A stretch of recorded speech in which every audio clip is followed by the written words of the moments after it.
कृपा तुम्हारे असीम कृपा तुम्हारे असीम कृपा तुम्हारे भगवन् असीम कृपा तुम्हारे अपना बना के हमको धरती पे आके हमको बड़े प्यार से सवारे असीम कृपा तुम्हारे असीम कृपा तुम्हारे असीम कृपा तुम्हारे भगवन् असीम कृपा तुम्हारे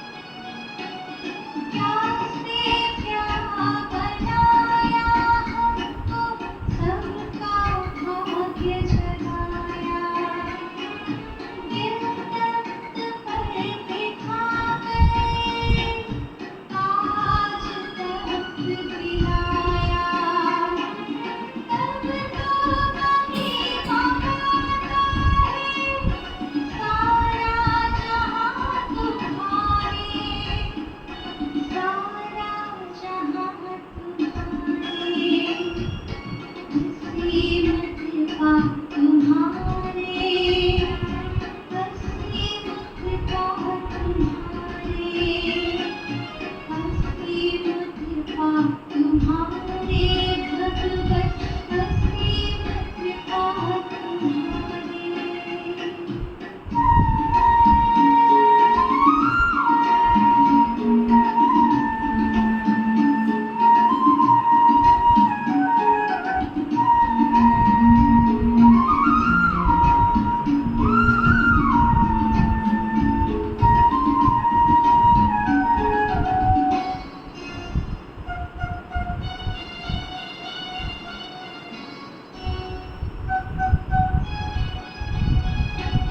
निर्मल को बलवान बनाते निर्धन को धनवान वरदानों के बरसाकर करते जग का कल्याण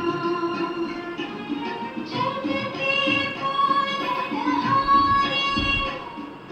सब कुछ तुम हमारे सब कुछ तुम हमारे असीम कृपा तुम्हारे असीम कृपा तुम्हारे असीम कृपा तुम्हारे भगवन् असीम कृपा तुम्हारे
शांति।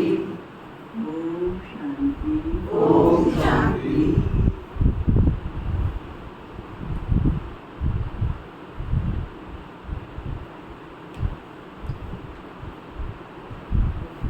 भगवान की असीम कृपा है हम सब जो उस भाग्य विधाता भगवान ने हमको अपना बनाकर परमा पदम भाग्यशाली बना दिया। इससे बड़ी और कृपा क्या हो सकती है।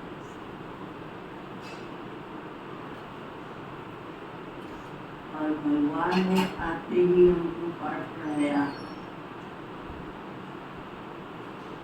कि बच्चे अपने को आत्मा समझ मुझ बाप को याद करो। और हम बच्चे कहते हैं बाबा हम आपको भूल जाते हैं।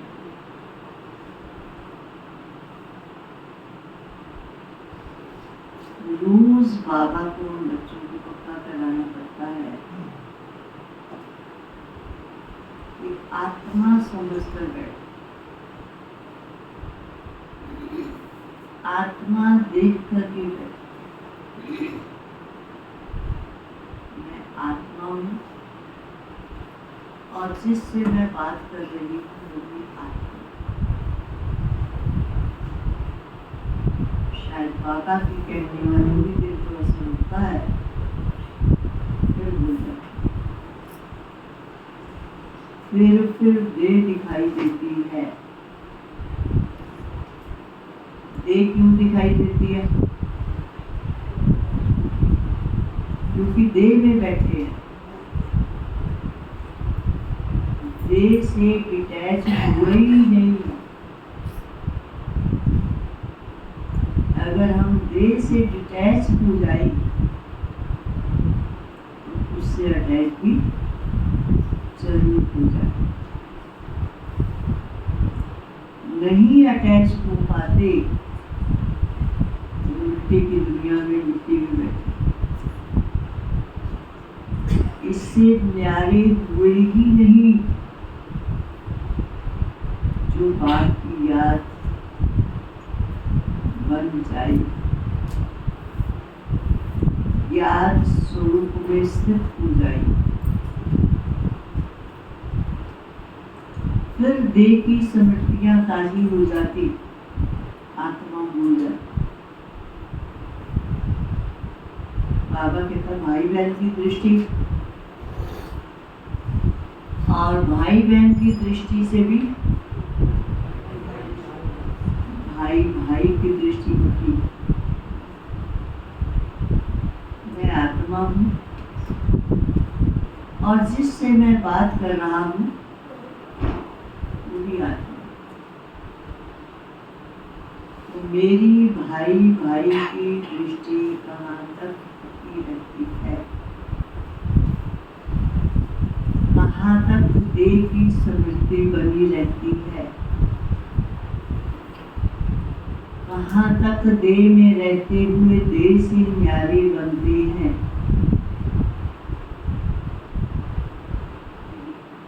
देह ना याद आई, देहधारी ना याद आई, याद आई तो एक बाबा याद। बाबा याद आएगा ही तब जब आत्मा बनकर बैठे, तो बाबा याद नहीं आएगा। क्यों? वो बार बार हमको कहता है अपने को आत्मा समझकर मुझ बाप को याद। केवल ये नहीं कहा कि मुझ बाप को याद, अपने को आत्मा समझकर मुझ बाप को याद। मन अपने आत्म स्वरूप की सीट पर सेट हो पिता जो है, परम पिता, उसकी याद एक सहज रीति से आएगी, जिसको हम कहते हैं बिंदु बन बिंदु बापू याद करें। तो बिंदु बने, देह से न्यारे हुए, अगर न्यारे हुए फिर बिंदु की याद बसी रहेगी। अगर इस देह से न्यारे नहीं हुए तो बिंदु की याद भी बस नहीं सकती। मैं बिंदु हूँ ये पक्का कर, और बिंदु को ही देखने का अभ्यास करो। ये पॉइंट तो हम रिपीट करते हैं। आज बाबा ने कहा अपने को आत्मा समझ के बापू याद करो, अशरीरी बनो। पर मैं बना, मैंने अशरीरी स्थिति का अनुभव किया। शरीर में बैठे रहे, किस किसने किया? योग में किस किसने किया? नहीं किया। ऊपर गए नहीं, बैठे रहे। ऐसे बाबा को याद करते हैं, बाबा मैं तेरी तू मेरा, ये ऐसे याद किया। तो जब बिंदु बने नहीं तो बिंदु बाप की याद आएगी कैसे? वो याद टिकेगी कैसे? उस याद से शक्तियां मिलेगी कैसे? उस याद से विकर्म विनाश होंगे कैसे? विकर्मों को विनाश करने के लिए इस देह से डिटैच होना अति आवश्यक है। तो मैं डिटैच कहाँ तक हुआ, कहाँ तक अपने वास्तविक स्वरूप की सीट पर सेट रहा। आज के महावाक्यों में बाबा ने हम बच्चों को विशेष ये पक्का कराया है, जिसको बार बार स्मृति में लाओ, मैं आत्मा, और जिससे हम मैं बात कर रहा हूँ वो भी आत्मा। त्रिपुटी में चमकता हुआ स्टार दिखाई देता कि ये भी एक आत्मा है। फलाना है, फलाना है, फलाना है, फलाने की आत्मा है। ये अभ्यास पकड़ दो। मैं फलाने की आत्मा से बात कर रहा हूँ, ये अभ्यास पकड़। आज है 22 तारीख के महावाक्य, जिसमें बाबा मीठे बच्चे बाप है सर्व संबंधों के प्यार की सेक्रेटरी। बाप है सर्व संबंधों के प्यार की सेक्रेटरी।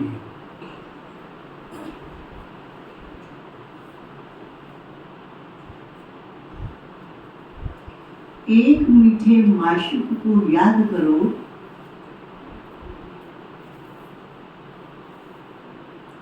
तो बुद्धि सब तरफ से हट जाएगी। एक को याद, तो बुद्धि भटकेगी नहीं। कर्मातीत बनने का सहज पुरुषार्थ व युक्ति कौन सी है? कौन सी?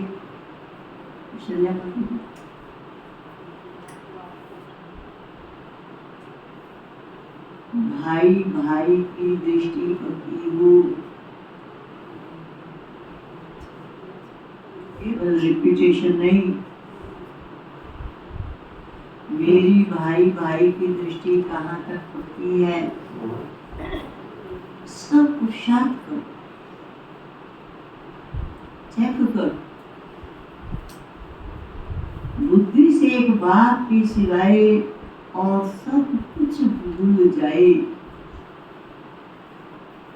बाबा बाबा बाबा, और कुछ याद ना आता तो नहीं आता।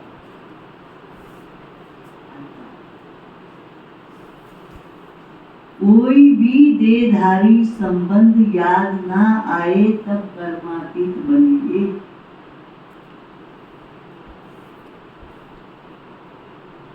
अपने को आत्मा भाई भाई समझो। हम भी आत्मा तुम भी आत्मा, आपस में भाई भाई। भाई भाई की दृष्टि पक्की हो। क्या सुनील भाई जी, अगर ये दृष्टि पक्की है तो माना माना। यही पुरुषार्थ की मंजिल है। आत्मा बन जाना, आत्म स्वरूप में स्थित हो जाना, यही हमारे पुरुषार्थ की मंजिल है। भाई भाई समझने से देह की दृष्टि विकारी ख्यालात खत्म हो जाएंगे। ओम शांति। डबल ओम शांति। बाबा की भी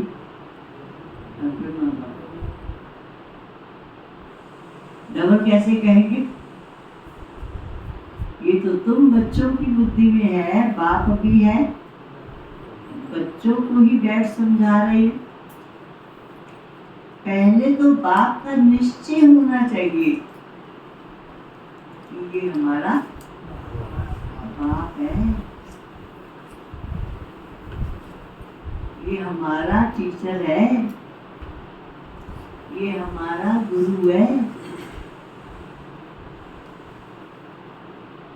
चलो किसी का बाप टीचर हो जाए, बाप भी है टीचर भी, और हमारा बाप भी है टीचर भी है। एक में तीनों दिखाई देते ना। बाप बन के पालना भी दे रहा है, टीचर बन के पढ़ा भी रहा है, गुरु बन के हमारी गति सदगति भी करता है।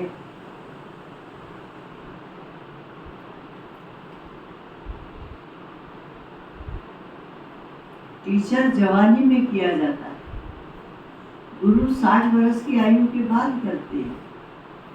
ये तो जब आते हैं तीनों की गति से ना चलती है। बाप पालना का कार्य करता है, टीचर पढ़ाने का काम करता है, सतगुरु हमारी गति सदगति होता है। ऐसा थोड़ी जवानी में फिर टीचर मिलेगा, अभी बाप मिला हुआ है, फिर बुढ़ापे में आके गुरु मिलेगा, तीनों इकट्ठे मिले, एक में तीनों दिखाई दे रहे। ये तो जब आते हैं तीनों इकट्ठे आते, कहते हैं छोटे बड़े सब पढ़ सकते हो। कितना वंडरफुल स्कूल है। यहाँ बच्चे भी पढ़ते, बड़े भी पढ़ते, बूढ़े भी पढ़ते, नर भी पढ़ते, सुनारी भी पढ़ते, सब पढ़ते। बच्चे बूढ़ों का सब का एक ही स्कूल है। दादा भी पढ़ता, पोता भी पढ़ता। इतना वंडरफुल स्कूल। बच्चों की ब्रेन अच्छी फ्रेश होती है। ये तो बच्चे समझ गए हैं, छोटे बड़े सब की जीवात्मा। आत्मा जीव में प्रवेश करती है। आत्मा और जीव में फर्क तो है ना? क्या फर्क? सही है? क्या फर्क?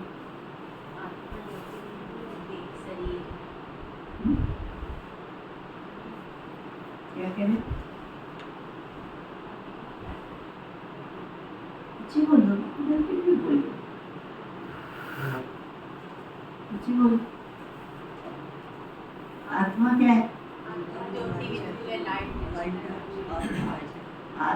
जब शरीर में प्रवेश करती है तब ये जीवात्मा कहलाती है। शरीर में प्रवेश करने के बाद इसको जीवात्मा। आत्मा अविनाशी है, बाकी शरीर यहाँ भ्रष्टाचार से पैदा होता है।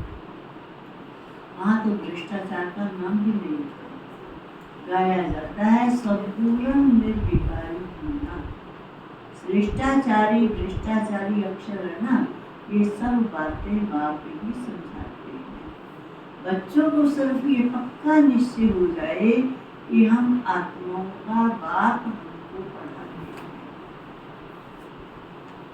स्वयं वर्ल्ड ऑलमाइटी अथॉरिटी हम बच्चों को पढ़ाने आया। हम कौन है?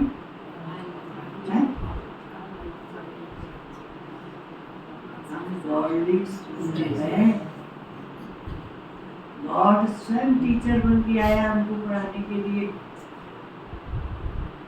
घर से चलते हो ना, पहले सवेरे बाबा से मिलन बनाओ, इतना आगे के तैयार हो, वो स्कूल जाना है, पढ़ाई करने जाना है। मैं गॉड स्टूडेंट हूँ, गॉड पढ़ाने आएगा, मैं पढ़ने जाऊंगा। याद रहता गॉड स्टूडेंट याद रहता। इस सत्संग करने आते, कथा सुनने आते, बस्ता सब लेके आते ना अपना। बस्ता लेके कहाँ जाते? स्कूल में तो जाते हैं ना। ये हमारा स्कूल है, यहाँ पढ़ाई करने आते। तो बच्चों को सिर्फ ये पक्का निश्चय हो जाए कि हम आत्मा का बाप हमको पढ़ाते। बाप आते ही है पुरुषोत्तम संबंध पर, तो इससे सिद्ध होता है कनिष्ठ से पुरुषार्थ बढ़ाते। ये दुनिया ही कनिष्ठ तमो प्रधान हो गई है। इसको गौरव नगर कहा जाता है। अब हमको क्या करना चाहिए? अब हमको घर वापस जाना है, इसलिए अपने को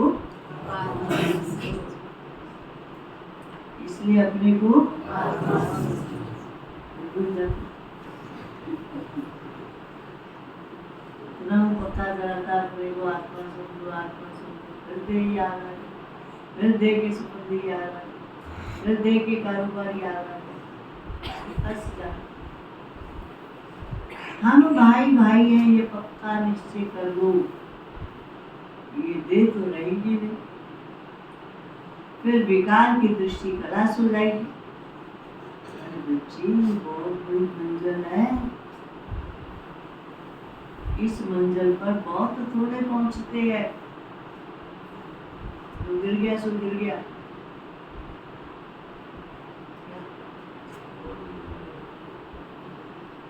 क्या बहुत थोड़े पहुंचते हैं मंजिल पर। पिछाड़ी में कोई भी चीज याद ना आए, इसको कहा जाता है कर्मातीत अवस्था। ये देह भी विनाशी है,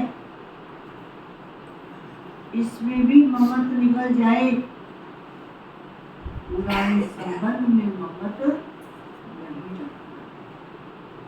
अब तो नए संबंध में जाना है। पुराना आसुरी संबंध स्त्री पुरुष का इतना चीजी है, बाप कहते हैं आत्मा समझकर चलो।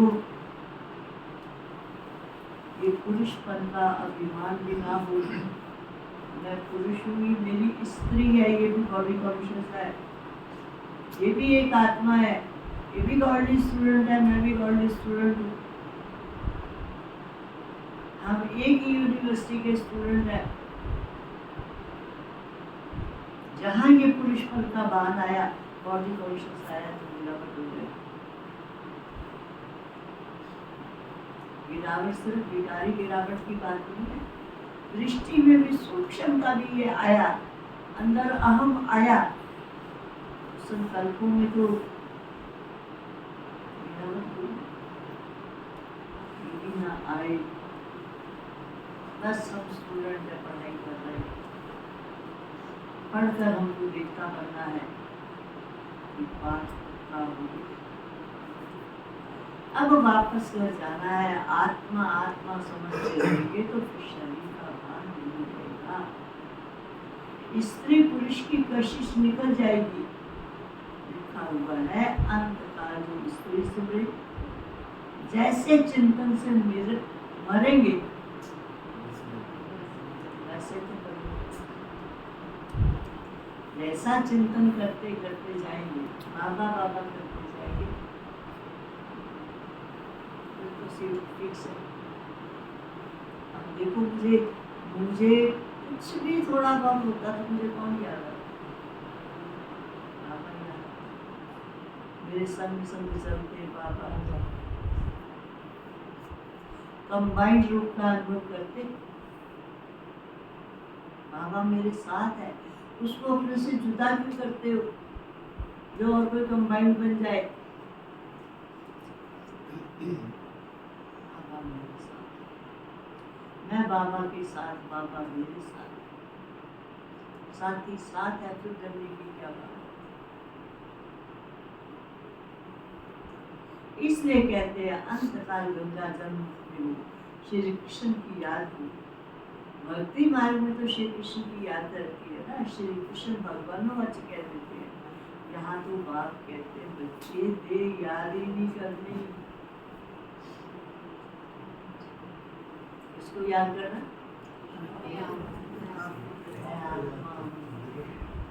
मैं आत्मा हूँ, आत्मा को याद करना, अपने को आत्मा समझो और सब तरफ से दिल हट जाए।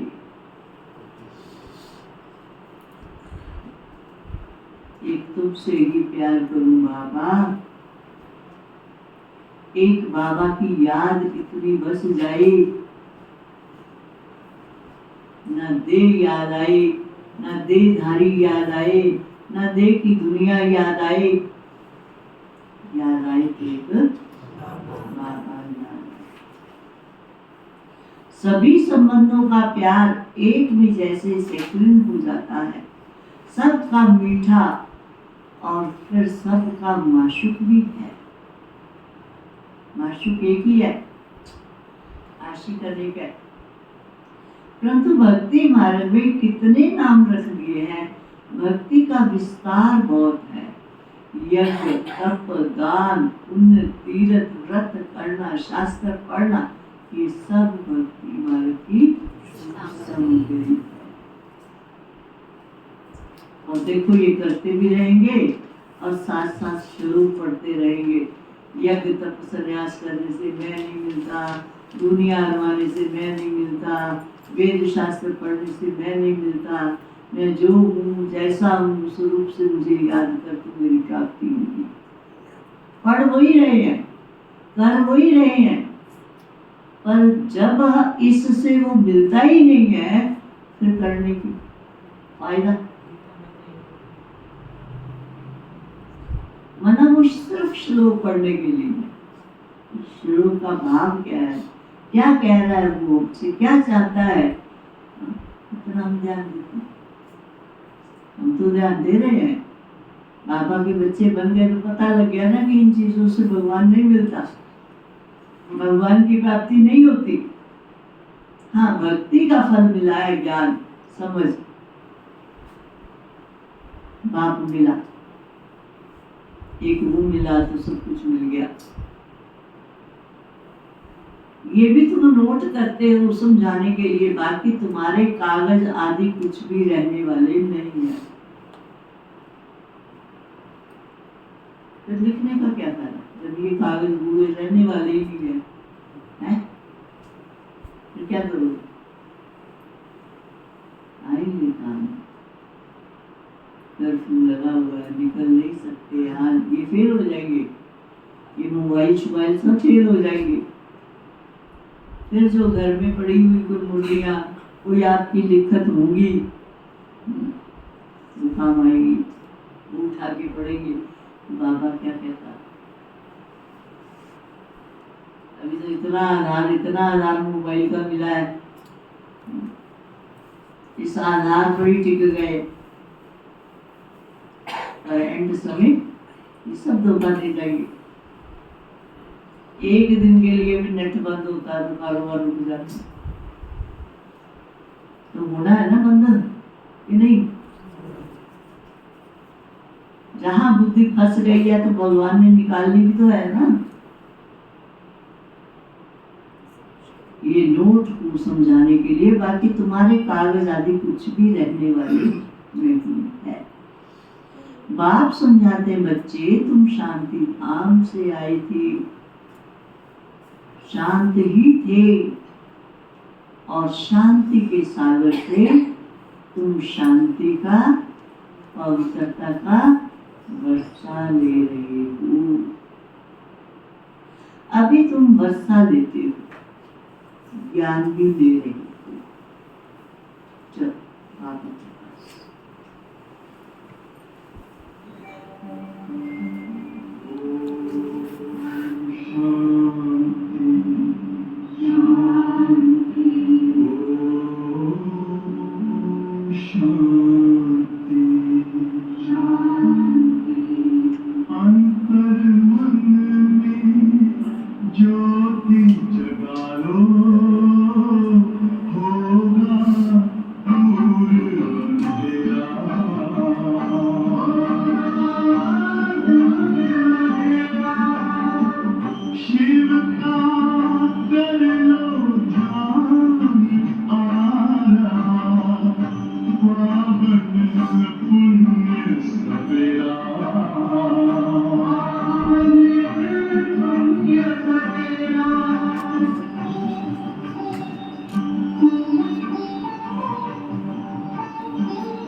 किताब है ये जो जिंदगी किताब है ये किताब भी क्या किताब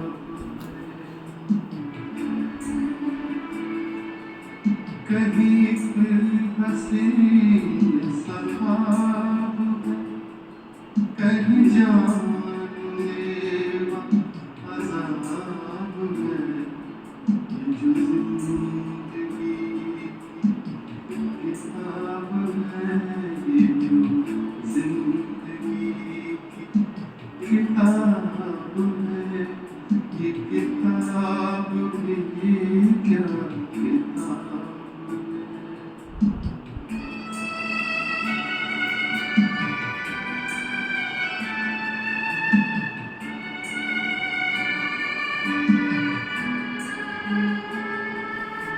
कहीं छाँव है कहीं धूप है कहीं और ही कोई रूप है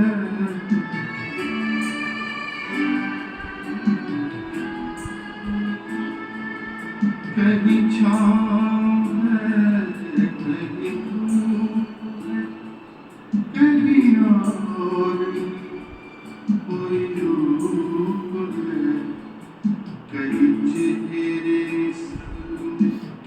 छुपे हुए कहीं चेहरे छुपे हुए एक अजीब सी नवाब है कहीं एक हसीन सहाब है कहीं जानलेवा अज़ाब है ये जो जिंदगी किताब है ये किताब भी क्या किताब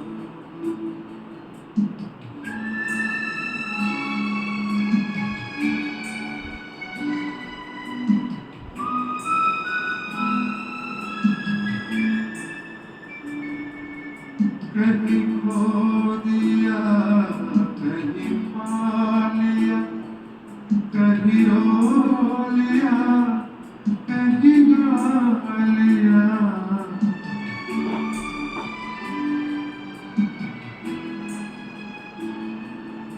कहीं खो दिया कहीं पा लिया कहीं रो लिया कहीं गा लिया कहीं छीन लेती हर खुशी कहीं छीन लेती हर खुशी कहीं मेहरबान बेहिसाब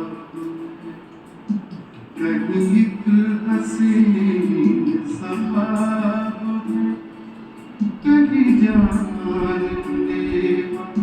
अज़ाब है ये जो जिंदगी किताब है ये किताब भी क्या किताब है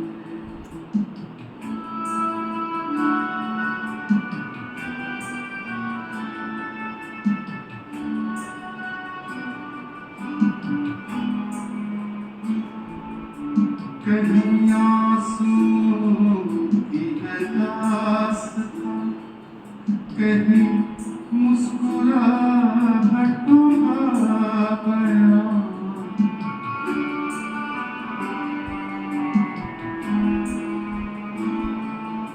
कहीं आंसू की है दास्तां कहीं मुस्कुराहटों का बयान कहीं बरकतों की बारिशें कहीं बरकतों की बारिशें कहीं तशनगी बेहिसाब कहीं एक हसीन सा ख्वाब कहीं जानलेवा अज़ाब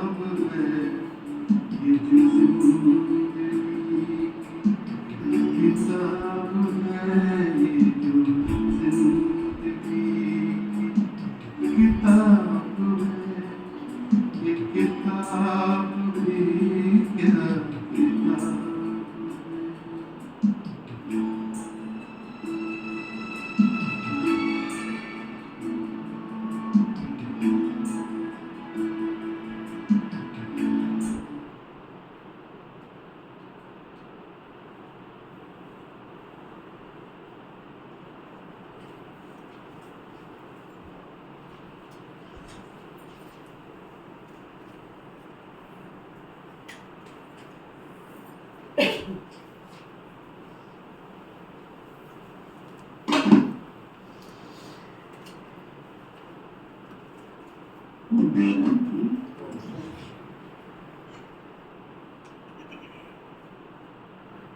बाप समझाते हैं, बच्चे तुम शांति धाम से आए थे, शांत थे,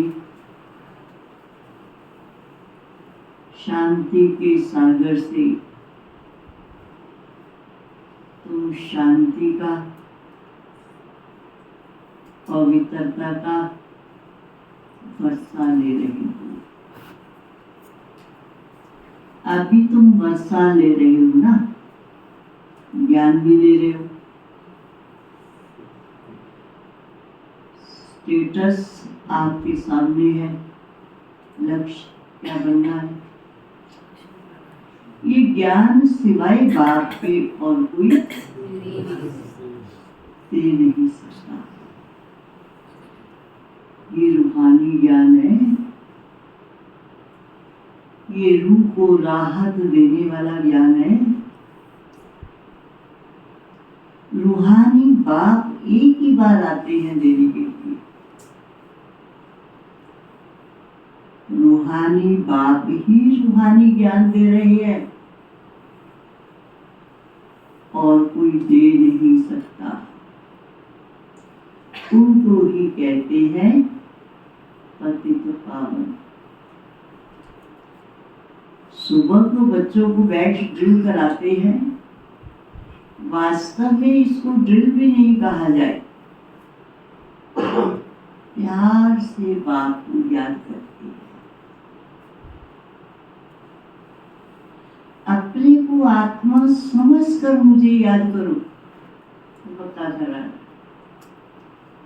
अपने को आत्मा समझकर मुझे याद करो। कितना सहज है, तुम आत्मा हो। कहाँ से आए हो? परम धाम से आए। ऐसे और कुछ पूछ ही नहीं सकता कि तुम कौन, कहाँ से आए। बाप ही पूछता है, हम कहते हैं हम आत्मा है। कहाँ से आइए? परम धाम से आइए। परलौकिक बाप ही बच्चों से पूछते हैं, बच्चे परम धाम से आए हो इस शरीर में पाठ बजाने के लिए। पाठ बजाते बजाते अब नाटक पूरा होता है। अब घर चलना है। आत्मा पतित बनी तो शरीर भी पतित बना। सोने में ही खाद पड़ गई, फिर उनको गलाया जाता है। वे सन्यासी लोग ऐसे अर्थ कभी नहीं समझाएंगे। वो तो ईश्वर को जानते ही नहीं। शिवोहम क्या देखें, अहम ब्रह्मस्मि क्या देखें, पर भगवान की पहचान तो नहीं है। अब तो देखो साधु संत महात्माओं ने कहना शुरू कर दिया, ये ब्रह्मज्ञानियों का जो ज्ञान है सबसे श्रेष्ठ है।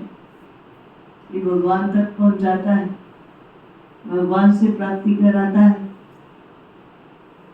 भगवान से मिलाता है। तो कहाँ झुकते थे साधु संत महात्मा? प्रोग्राम देख देख के सुन करके, हाँ जिसको रियलाइजेशन होना है, फिर वो चाहे कोई भी है, वो तो ईश्वर को जानते ही नहीं है। बाप से योग रखो ये मानते ही नहीं है। बाप जो सिखाते हैं वह और कोई सिखा नहीं सकता। इसमें तो प्रैक्टिकल भी मेहनत करनी होती है। बाप तो कितना सहज कर बच्चों को समझाते हैं। गाते भी हैं, पतित पावन सर्वशक्तिवान उसे ही श्री श्री कहा जाता है। और श्री कहा जाता है देवताओं को, उनको शोभता है। उनकी आत्मा और शरीर दोनों पवित्र है, तो शरीर श्री के लाने के लायक है। या शरीर भी पतित तो आत्मा भी पतित, तो श्री का टाइटल कैसे मिल जाएगा? आत्मा को तो कोई निर्लेप कह नहीं सकता। आत्मा ही 84 जन्म लेती है, परंतु मनुष्य न जानने के कारण अनराइटियस बन गए हैं। एक बाप ही अदर राइटियस बनाते हैं। रावण अनराइटियस बनाता है। चित्तर तो तुम्हारे पास है ना, बाकी ऐसा कोई 10 शीश वाला रावण होता नहीं है। सत्युग में तो रावण है ही नहीं कि है, ये तो क्लियर है ना। परंतु जो सुनने वाले होंगे वे कहेंगे यहाँ का सैपलिंग है, कोई थोड़ा सुनेंगे, कोई बहुत भी सुनेंगे। भक्ति मार्ग का देखो विस्तार कितना है। अनेक प्रकार के भक्त हैं और फिर पहले से ही सुना है कि भगाते थे। श्री कृष्ण ने भगाया, पटरानी बनाया, फिर ऐसे श्री कृष्ण को प्यार क्यों करते अगर उसने भगाया तो? बाबा आकर के भगा रहा, बाबा आकर अपना बना रहा, उसने आकर पटरानी बनाया, तब नई दुनिया के मालिक बनेंगे। पूछते क्यों हैं? तो बाप बैठ समझाते हैं श्री कृष्ण तो फर्स्ट प्रिंस है, मैं तो कितना बुद्धिमान होगा, सारे विश्व का मालिक हो। सोचो जरा, जो सारे विश्व का मालिक है वो कितना बुद्धिमान होगा। वहां उनको वजीर आदि नहीं चाहिए, ये वजीर यहाँ चाहिए फैसला करने के लिए, मिनिस्टर वहां नहीं चाहिए। अपने दिमाग इतना राय लेने की दरकार ही नहीं, राय लेकर तो संपूर्ण बना। तो राय क्या देगा? तुमको आधा कल्प कोई राय लेने की आवश्यकता नहीं पड़ेगी। इसलिए अब जो बाबा से राय लेनी ले लो, आधा कल्प के लिए राय से मुक्त हो जाए, जरूरत ही नहीं पड़ेगी। स्वर्ग और नरक का नाम सुना है, ये तो स्वर्ग हो ना सके, पत्थर बुद्धि है जो समझते हैं यहाँ हमको धन है, महल आदि सब है, हम तो स्वर्ग में हैं। परंतु तुम जानते हो स्वर्ग तो नई दुनिया है, पत्थर की दुनिया को थोड़े स्वर्ग कहा जाएगा, लोहे की तमो प्रधान दुनिया को थोड़े स्वर्ग कहेंगे। पहले सोने के बर्तन होते थे, फिर चांदी के हो गए, फिर तांबे के हो गए, फिर पित्तल के हो गए, लोहे के हो गए, अब प्लास्टिक के भी हो गए। क्या लगा है? डिस्पोजल, खाओ और फेंको। स्वर्ग में तो सब संगति में होंगे, स्वर्ग नरक इकट्ठा थोड़ी होगा। स्वर्ग किसको कहा जाता है, उसकी आयु कितनी है, ये सब बाप तुम्हें समझाते हैं। दुनिया तो एक ही है, नई को सत्युग और पुरानी को कलयुग कहा जाता है। दिन रात इकट्ठा नहीं आता, नई दुनिया पुरानी दुनिया इकट्ठी नहीं आ जाएगी। जब नई है तो पुरानी नहीं, पुरानी है तो नई नहीं। अब भक्ति मार्ग खलास होना है, भक्ति के बाद चाहिए ज्ञान। सभी जीवात्माएं पाठ बजाते बजाते पतित कर गई हैं। ये भी बाप ने समझाया है, तुम सुख जास्ती पाते, तुम इतना हिस्सा 3/4 हिस्सा सुख पाते, 1 हिस्सा 1/4 हिस्सा दुख पाते। फिर भी कहते हैं दुख की रात बहुत लंबी लगती है, तो दुख की घड़ियां जो है वो लंबी लगती है। सत्य सुख खुशी का समय तो ऐसे बीत गया, पता भी नहीं लगा। है बोला भाई क्या कहाँ बैठे? सत्युग में बैठे, इस संदर्भ पर बैठे। इसमें भी जब तम प्रधान हो जाते हैं तब दुख जास्ती होता है। आला आला हो तो मजा कैसे आएगा? मजा तब है जबकि स्वर्ग में दुख का नाम निशान भी नहीं होता, और इस दुखों की दुनिया में सुख का नाम निशान नहीं है। क्या लाइट जला के रोशनी कर ली तो सवेरा हो गया, टेम्परेरी थोड़ी अलग कालक्षण भंगुर का सुख मिलता है। अभी अभी खुशियां मना रहे हैं, पार्टियां कर रहे हैं, अभी अभी किसी की मरने की खबर आ गई, रोना पीटना लगा।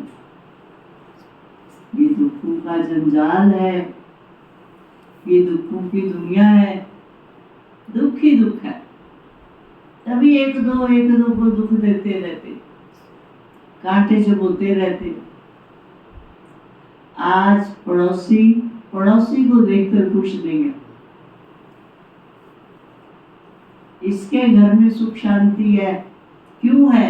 वो ये नहीं कहते कि मेरे घर में भी हो जाए, इसके घर में क्यों है? वहां भी लड़ाई झगड़ा हो जाए।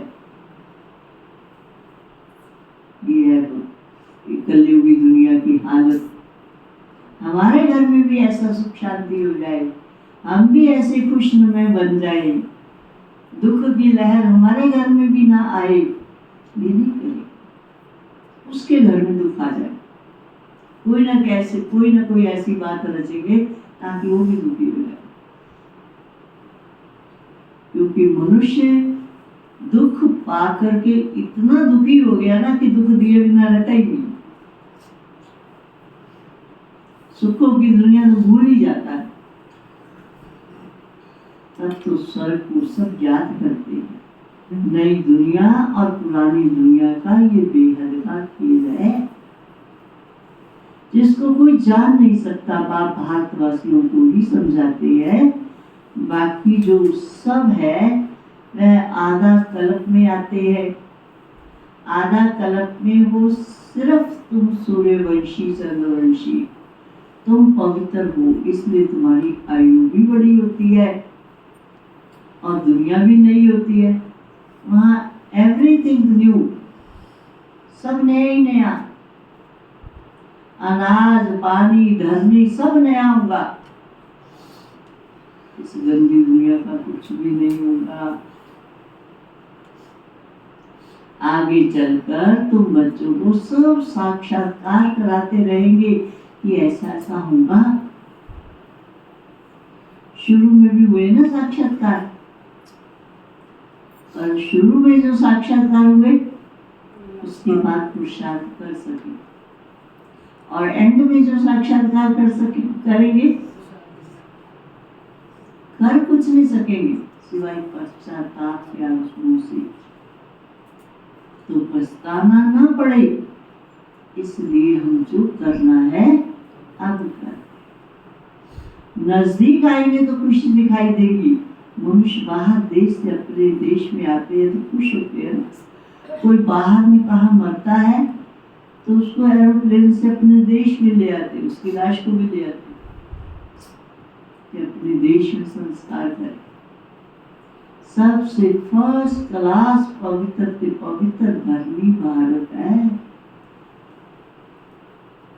भारत की महिमा को तुम बच्चों के सिवाय और कोई भी जानता नहीं है। वंडर ऑफ द वर्ल्ड, उसका नाम ही है स्वर्ग। वे जो वंडर्स दिखाते हैं ना, वे सब नरक के वंडर है। कहाँ नरक के वंडर, कहाँ स्वर्ग का वंडर। नरक के वंडर्स भी बहुत मनुष्य देखने जाते हैं, कितने ढेर मंदिर है वहां, तो बच्चे मंदिर आदि होते ही नहीं। कहाँ क्यों नहीं होते?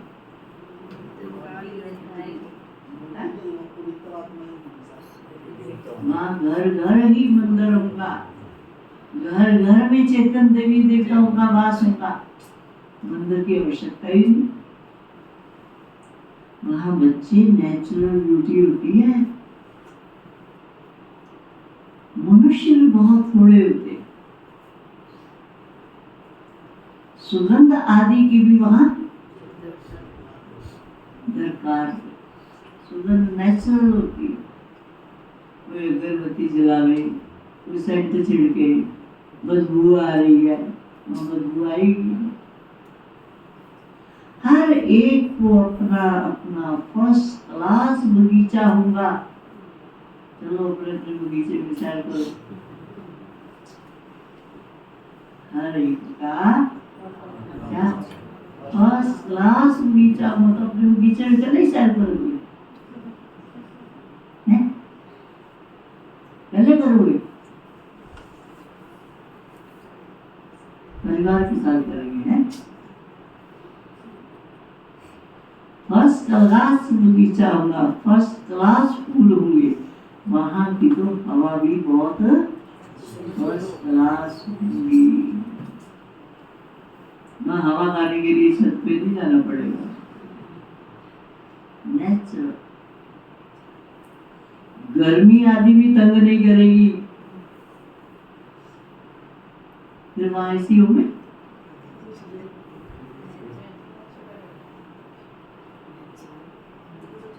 गर्मी भी तंग नहीं करेगी, सदैव बहारी मौसम होगा, अगरबत्ती आदि जलाने की भी दरकार नहीं।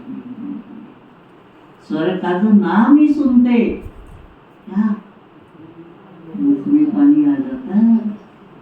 आगे सुनते किस किस की आए, देख देख के हाथ खड़ा करते हैं। आया नहीं है इसका मतलब उन्हें हाथ खड़ा किया तो मैं भी खड़ा करती।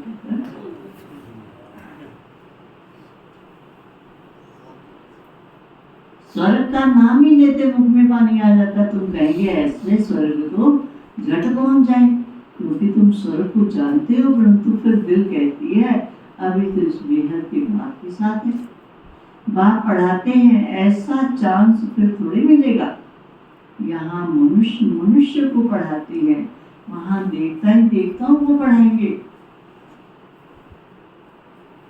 सुनील भाई जी क्या करोगे, वहां पढ़ाओगे?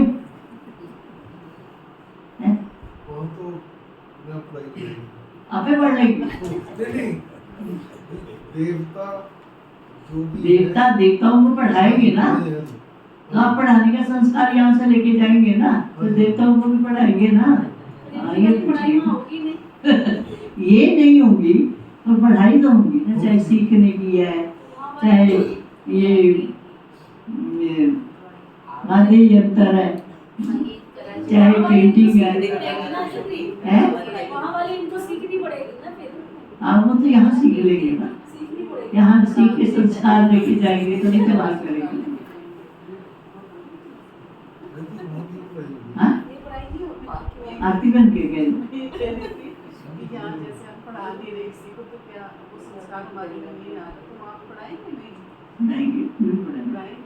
वहाँ वो पेंटिंग सीख करके वो वाले कला संगीत डांस सीखे, क्यों सिखाएंगे? वो तो यहाँ पढ़ाते थे, इसलिए मैंने कह दिया। यहाँ तो बाप पढ़ाते हैं, रात दिन का अंतर। अगर इन सबको रास करना यहाँ नहीं आएगा तो ये रास करेंगे सत्युग में? करेंगे नहीं करेंगे, वहाँ तो ना चाहते हुए भी करना पड़ेगा। या तो सत्युग में जाए ना, जाएंगे तो करेंगे, हाँ करेंगे। यही से संस्कार कर लेंगे। क्यों बाबा कहता है नाचते हो, आगे शुरू शुरू में माताएं ना क्या करती थी, क्योंकि ट्रांस का पार्ट बहुत था, ट्रांस में चली जाती थी, तो वो क्या करती थी, मुरली सुन के घर जाके घुंघरू बांधती थी, घुंघरू बांध के सारा दिन काम करती थी। रास भी चल रही है, घुंघरूओं की आहट भी आ रही है, देवी देखता है। खाना बनाते बनाते उनके ट्रांस में चले जाते थे, तो घुंघरू बांध करके रास, ना कि मन भी नाचता रहे तो तन भी नाचता रहे, सत्ययुगी दुनिया की स्मृति बनी रहे। आज जाके एक एक घुंघरू खरीद लेना और अपने पाँव में बांध लेना, फिर गीत गाना, तन नाचे मन नाचे। घर वाले कहेंगे आज तो ज्यादा ही नशा चढ़ गया। यहाँ पे संस्कार मिलन की रास कर हैं जी? यहाँ पे संस्कार मिलन की रास कर नहीं, वो भी करनी है, स्थूल भी करनी है, आप करते नहीं होंगे ना स्थूल, इसलिए कह रहे हैं। खड़े हो जाते पीछे चले जाते पवन भाई करता है अच्छी रास, पवन भाई अच्छी करता है। अच्छा, हम करनी भी चाहिए। रास करने से आप देखो, जब रास में उठते हैं ना तो मन कितना खुश होता है, मन खुश होता है। बाबा कहता तन भी खिल जाए मन भी खिल जाए। बाबा की याद से तन मन खिलेगा तो वहां नेचुरल रास करेंगे ना। पहले संस्कार तो भले स्वभाव संस्कारों की रास में मिलानी है, पर स्थूल रास भी हमने करनी। अब जब क्लास में अधिक से ज्यादा क्लास ट्रांस में चली जाती थी, शुरू शुरू में तो ये बहुत हुआ, और वो वैसे थोड़ी लगता था। यहाँ तो एक गीत बजता ना, घड़ी देखना शुरू कर देते हैं कि ये गीत तो पूरा होगा, वो पूरा हो गया, चलो काम पूरा। वहाँ पहले शुरू में 3-3, 4-4 घंटे भोग लगता था, क्योंकि भोग लगाना अगर 10 बजे शुरू किया ना तो 2 बज जाते थे। अगर शाम को 4 बजे शुरू किया ना तो 8 बज जाते थे। क्यों? आधी से ज्यादा क्लास तो ट्रांस में गई हुई है, वो नीचे उतरे तो वो पूरा हुआ।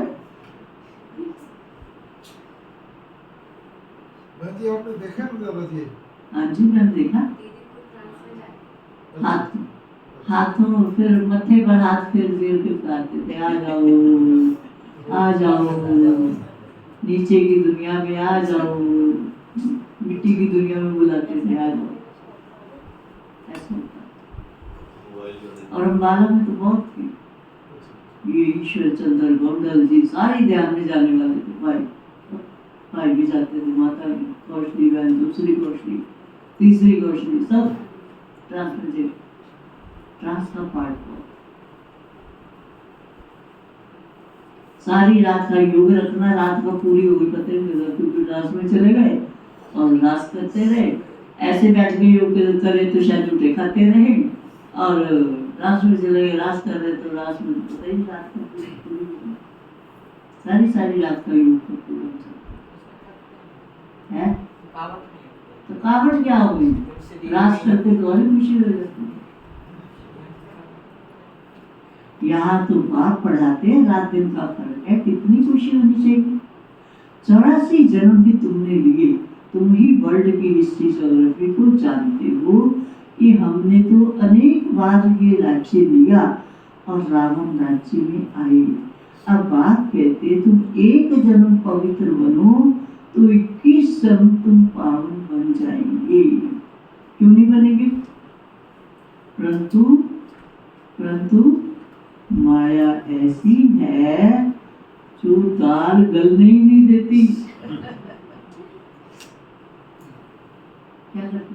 कोगड़ू पैदा कर देती, दाल में कोगड़ू कर देती। कोगड़ू सुनते? जो गली पत्थर जैसे होते, कच्चे के कच्चे ही रह जाते। दाल गले तब जब अपने को आत्मा समझे, भाई भाई समझ कर चले, देह का भान निकल जाए यही मेहनत है। सहज भी बहुत है, कोई को कहेंगे बहुत डिफिकल्ट है तो उनकी दिल फिर हट जाए, मेहनत नहीं करेंगे। इसलिए इसका नाम ही है सहज योग। हमारी मीठी मीठी माताएं कहती है कि सहज योग है कि सहन करने का योग है, क्या देखो बोलती नहीं, देखो नीति देवी बोलती नहीं, वो कहती है सहज भी है, सहन करने का मालिक भी है। यहाँ वालों को सहन करने का योग लगता है। सहन नहीं करेंगे तो फिर बनेंगे कैसे? एक पत्थर की मूर्ति भी छेने और हथौड़ों की मार खाती है, तब वो पत्थर पूजनीय बनता है, ऐसे नहीं बनता। हम ऐसे बन जाएंगे, ऐसे बन जाएंगे, दो चार गालियां सहन नहीं करनी पड़ेगी, सहन करेंगे तो सहज योगी बनेंगे। बिना सहन किए नहीं बन सकते। उसने मुझे ये कहा, ये कहा, ये कहा, मैंने जाना ही नहीं। अरे नहीं जाओगे तो घाटा किसको पड़ेगा? आपको। जो नहीं आएगा घाटा तो उसको पड़ा ना। ये शब्द कभी नहीं बोल, मैंने जाना ही नहीं। अपनी तकदीर को लकीर लगा लेना है। कहाँ तकदीर बनाने आए थे? मैंने नहीं जाना, बाबा के महावाक्य नहीं सुनेंगे तो तकदीर को लकीर लग जाएंगे ना। फिर कहेंगे मुरली सुनी, घर में बैठ के सुन लेते हैं।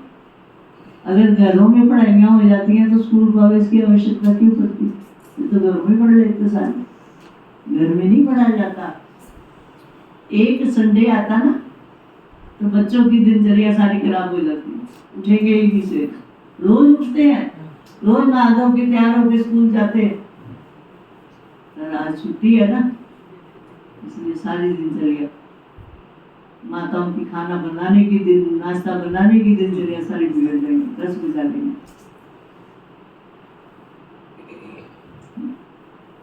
तो पापा कहता अभी अपनी, अगर हम क्लास के संग में नहीं आते, क्लास नहीं करते ना, फिर कहेंगे अच्छा मुरली पढ़ ली है ना, दिन में पढ़ लेंगे, कोई बात नहीं, सवेरे सो जाओ, नींद कर लो, सवेरे दिन में पढ़ लेंगे। दिन में टाइम नहीं मिला, तो मेहमान आ गया, किसी कहीं चले गए, शाम हो गई, शाम को पढ़ लेंगे, चलो रात को पढ़ लेंगे। अब सब दिन भर के थक गए, सो जाओ, पढ़ने का टाइम नहीं मिला, काम पूरा हो गया। फिर क्या मिला? घाटा ही पड़ा। फिर छुट्टी करने की आदत पड़ जाएगी, बाबा के महावाक्य छोड़ने की आदत पड़ जाएगी। कहाँ एक दिन की भी नहीं छोड़ी थी। इसलिए घाटे पे घाटा नहीं डालना, फायदे वाला काम करना। बिजनेसमैन सदा फायदे का काम करता है, वो घाटे वाला काम नहीं करता। बाबा ने हम बच्चों को भी बिजनेसमैन बनाया। कोई को कहेंगे बहुत डिफिकल्ट है तो उनकी दिल हट जाती है, इसलिए इसका नाम है सहज योग। ज्ञान भी सहज है, 84 के चक्कर को जानना है। पहले पहले बाप का परिचय देना है। बाप की याद से ही आत्मा की जंग उड़ जाएंगी और पवित्र दुनिया का वर्षा पा सकेंगी। पहले बाप को याद करो। भारत का प्राचीन योग कहते हैं, जिससे भारत को विश्व की बादशाही मिलती है। प्राचीन कितने वर्ष हुए? तो लाखों वर्ष कह देते हैं। तुम जानते हो 5000 वर्ष की बात है। वही राजयोग फिर से बाप सिखा रहे हैं, इसमें मूंझने की दरकार नहीं है। पूछा जाता है तुम आत्माओं का निवास स्थान कहाँ है? तो कहेंगे हमारा निवास स्थान तो भ्रिकुटी में है। तो आत्मा को ही देखना पड़े, फिर इतने बड़े शरीर को ना देख करके भ्रिकुटी में चमकते हुए स्टार को देखना। क्या कॉम्बिनेशन, कहाँ जा रही है?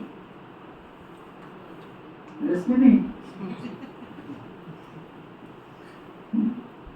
तो आत्मा को देखना पड़े। ये ज्ञान तुमको अभी मिलता है, फिर कहाँ वहां ज्ञान की दरकार ही नहीं रहेगी। मुक्ति जीवन मुक्ति को पा लिया, खलास। मुक्ति वाले भी अपने समय पर जीवन मुक्ति में आकर सुख पाएंगे। सब जीवन मुक्ति में आते हैं वाया मुक्ति। यहाँ से जाएंगे शांति धाम और कोई दुनिया तो है ही नहीं। धाम ही तीन है, एक सुख धाम, एक शांति धाम, एक ये दुख धाम। दुख धाम से निकलकर शांति धाम चलना है, फिर सुख धाम जाना है। ठीक है, ड्रामा अनुसार सबको वापस जाना है। विनाश की तैयारियां हो रही हैं। इतना खर्चा कर बॉम्ब्स बनाते हैं, सो रखने के लिए थोड़ी बनाते हैं। बारूद है विनाश के लिए, सत्य त्रेता में ये चीजें टूटती नहीं है। अब 84 जन्म पूरे हुए, हम ये शरीर छोड़ घर जाएंगे। कहाँ अब घर जाना है, अब घर जाना है। याद है ना घर? फिर कब आना? अब घर जाना है, फिर कब आना? फिर कब आना? दीपमाला पर सब नए नए अच्छे अच्छे कपड़े पहनते। नई दुनिया में दीपमाला है, तुम आत्मा भी नई बन जाती, प्योर बन जाती। ये बेहद की बातें हैं। आत्मा पवित्र बनने से शरीर भी फर्स्ट क्लास पवित्र मिलेगा। कंचन काया, अब देखता हूँ कितनी सुंदर सुंदर फोटो आती रहती है आप लोगों के मोबाइलों में आती है। देखो हम ऐसा बन रहे हैं, ये हमारा यादगार। इस समय आर्टिफिशियल फैशन करते रहते हैं, वहां तो बच्चे नेचुरल ब्यूटी होती है, आत्मा एवर ब्यूटीफुल होती है। ये तो समझते हो ना, स्कूल में सब एक ही जैसे तो उठते नहीं है। तुम भी पुरुषार्थ करते हो कि हम लक्ष्मी नारायण जैसा बन जाएंगे। ये है तुम्हारा ईश्वरीय कुल। क्या है? ईश्वरीय कुल। फिर होता है सूर्यवंशी चंद्रवंशी घराना। तुम ब्राह्मणों में राजा ही नहीं है, तुम अभी संगम पर हो। कलयुग में राजा ही रहेंगे। भले कोई राजा ही रह भी जाती है, पर नील भले छोटे मोटे राज है भी थे भी, पर तो भी प्रजा का प्रजा पर राज्य हो गया, नील हो गए। अब तुम ये बनने के लिए पुरुषार्थ कर रहे हो। देखिए ये हम आत्माएं भाई भाई हैं, और ये बात है, बाप कहते हैं एक दो को भाई भाई देखो। तीसरा नेत्र ज्ञान का तो मिलता ही है। तुम आत्मा कहाँ निवास करती हो?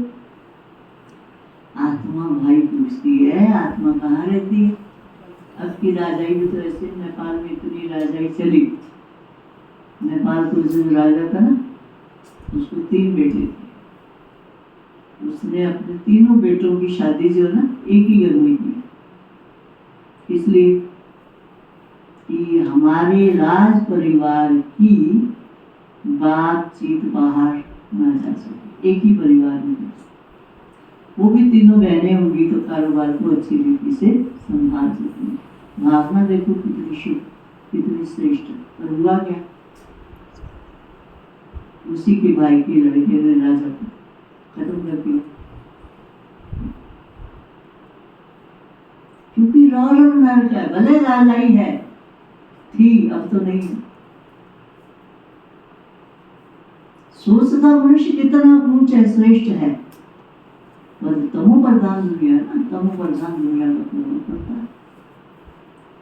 बाप कहते एक दो को भाई भाई देखो। तीसरा नेत्र ज्ञान का तो मिला है ना। तुम आत्मा कहाँ निवास करती हो? आत्मा भाई पूछती है कि तुम कहाँ रहते हो? कहाँ रहते हो? कहाँ रहते हो? तो कहने में त्रिपुटी आता है। कॉमन बात है, एक बाप के सिवाय कुछ भी याद नहीं आना चाहिए। सुना? कितना पक्का कर रहा है क्या? अभी हमने रिपीट तो कर दिया। एक बाप के सिवाय और कुछ याद नहीं आना चाहिए, और सारा दिन कुछ ही याद करते रहे। बाप ही भूल जाते, उसी को कहते ना बाबा हम आपको भूल गए। मैं कितना खुश होता हूँ कि मेरे बच्चे कितना मुझे रिस्पेक्ट देते, कितना मेरी बातों का रिगार्ड रखते, खुश होता हूँ ना। ये कॉमन बात है, एक बाप के सिवाय कुछ भी याद ना आए पिछाड़ी में तो शरीर भी ऐसे बाप की याद में छूटे और कोई याद ना आए। ये प्रैक्टिस करनी है।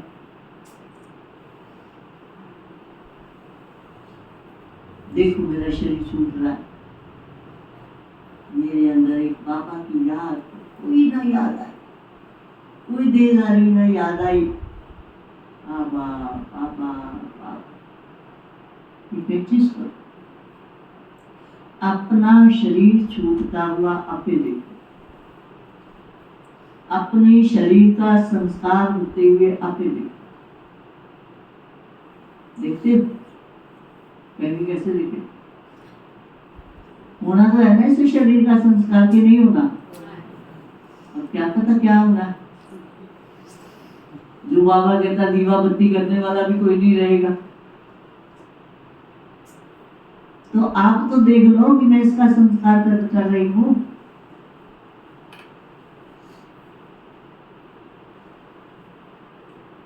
संस्कार परिवर्तन भी करना है, तो जब तक इसका संस्कार नहीं करेंगे तो पुराना स्वभाव संस्कार का समाप्त नहीं होगा, फिर नई दुनिया में चलने के लायक नहीं बन सकेंगे।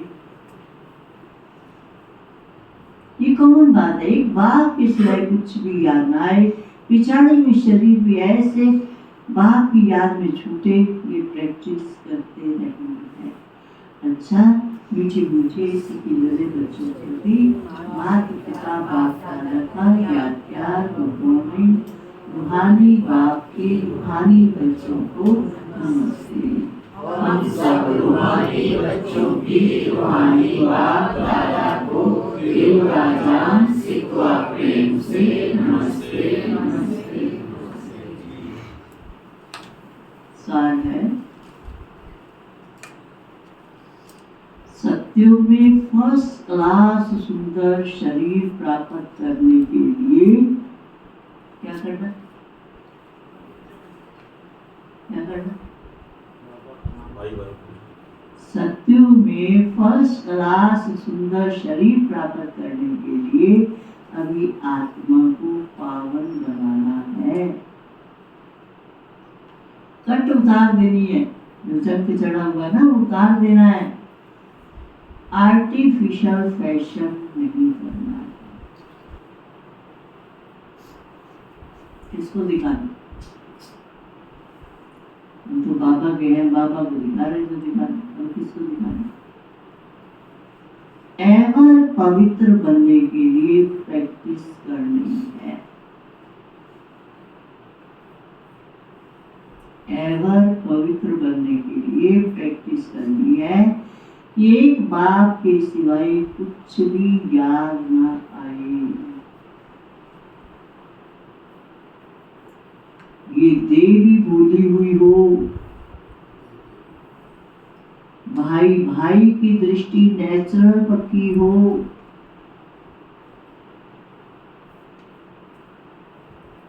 पता नहीं नेचुरल कब होगी, मैंने तो भूल जाती होगी सब।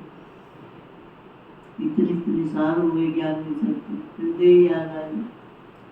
देखो याद करना, बाबा कहता शांत को याद करना। मनी को याद नहीं करते, सांप को याद करते। वरदान है, शुभ भावना रखो, सिर पे हाथ रख लो, रख के करते हो, करो कोई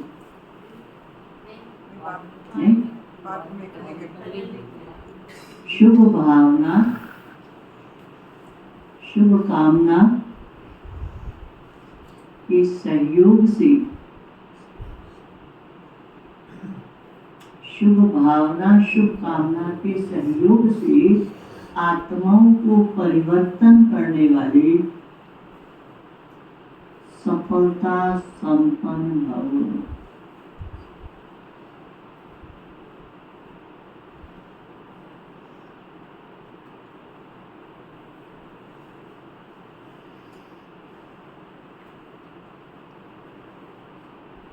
जब किसी भी कार्य में सर्व ब्राह्मण बच्चे संगठित रूप में अपने मन की शुभ भावनाओं और शुभ कामनाओं का सहयोग देते हैं, शुभ कामनाओं का संगठित रूप में सहयोग देते हैं, तो इस सहयोग से वायुमंडल का किला मजबूत बन जाता है,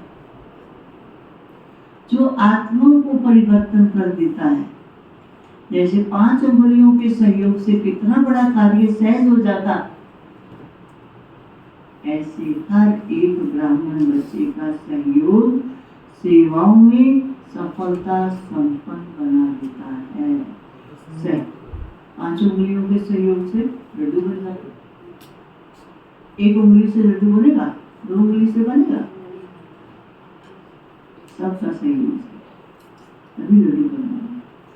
ऐसे हर एक ब्राह्मण बच्चे का सहयोग सेवाओं में सफलता संपन्न बनाता है। सहयोग की रिजल्ट है सफलता। एक दो को सहयोग देते हैं तो सहयोग की रिजल्ट है सफलता।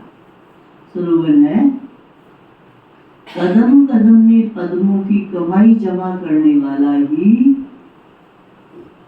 कदम कदम पर पद्मों की कमाई जमा करने वाला ही सबसे बड़ा धनवान है। इसका दूसरा रूप भी कहते हैं, सबसे बड़ा धनवान कौन है? जो कदम कदम में पद्मों की कमाई जमा करता है, वो सबसे बड़ा धनवान है। आज का इशारा है, वर्तमान समय में सभी की अविनाशी खुशी की आवश्यकता है। वर्तमान समय सभी को अविनाशी खुशी की आवश्यकता है ना कि नहीं? सब खुशी के भिखारी हैं और आप दाता के बच्चे हो। तो दाता के बच्चों का काम है देना। जो भी संबंध संपर्क में आए खुशी बांटते जाओ। क्या करना? जो भी आपके संबंध संपर्क में आए बांटना है ना। आज ये काम करना है ना, 2 काम दे दिए, एक पैर में घुंघरू बांधने हैं, दूसरा खुशी बांटनी। भाई भी बांधेंगे? हाँ बांधे, क्यों नहीं बांधेंगे? अगर दे बांधूंगा फिर नहीं बांधेंगे। शाम को रास होगी यहाँ। अच्छा ठीक है, ठीक, आज रास का प्रोग्राम है शाम को। फिर आपको करानी पड़ेगी। प्रीति है, हाँ। जरा ये आती है। जो भी संबंध संपर्क में आए खुशी बांटते जाओ, देते जाओ, कोई खाली ना जाए, सदा भरपूर बन जाए। ठीक है, सदा भरपूर बन जाए। ऐसा अभ्यास करें जो भरपूरता का अनुभव, अविनाशी खुशी, टेम्परेरी नहीं, अल्पकाल की नहीं, थोड़े समय की नहीं, सदा काल, सदा खुश। मैं खुश नसीब आत्मा हूँ, सदा खुश रहे। ये नहीं खुशी की बात हुई तो खुश हो गए, रोने की बात हुई तो रो लिया, ऐसा नहीं। सदा रोने की बातों में भी खुश रहे। सब है अविनाशी खुशी। ऐसा अभ्यास कर